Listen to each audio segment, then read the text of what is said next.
In order to create an assignment, you go to Assignments, create a Socra assignment, and here you enter information about your assignment. So we'll pretend this is an English class. Grade level, we'll make this 12.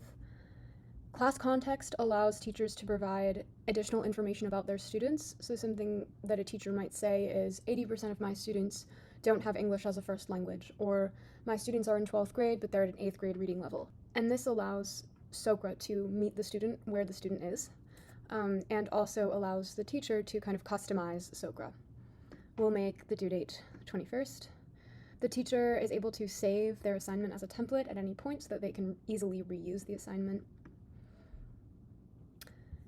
A teacher can write their own questions, but they can also generate questions with Socra to save time.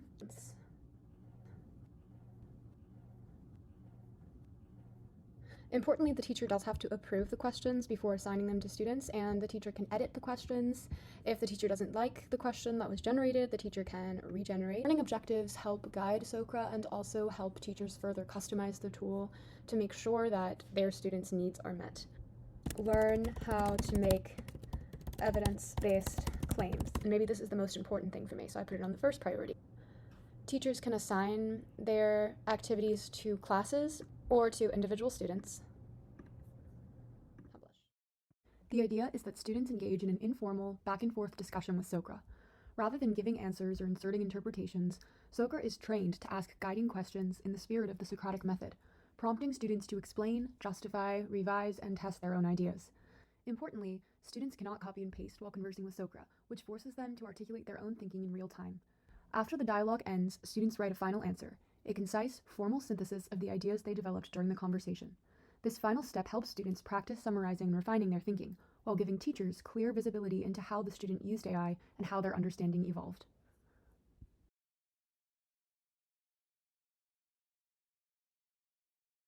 I'm going to show you what you see once your students have submitted their assignments.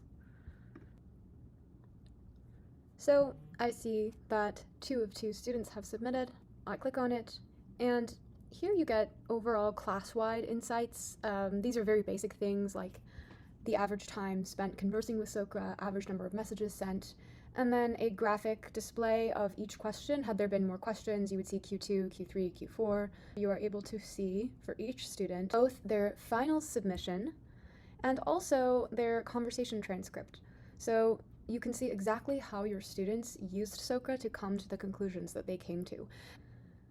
Socra also generates basic insights, including overall performance, areas for improvement, and next steps. And then the teacher can see how well the student fulfilled each teacher-written objective, and when they click on the objective, Socra will highlight the parts of the dialogue that are most relevant to that objective. The principle upon which Socra is built is that final answers can no longer be the product that we evaluate students on, because final answers are so easy to fake, in particular in the humanities. Socra captures the work that actually matters, how students read, notice, question, and revise their interpretations in real time through a guided Socratic dialogue. And this helps students learn to really sit with the text, learn to justify their claims, and wrestle with uncertainty, while giving teachers unprecedented visibility into student reasoning and their use of AI.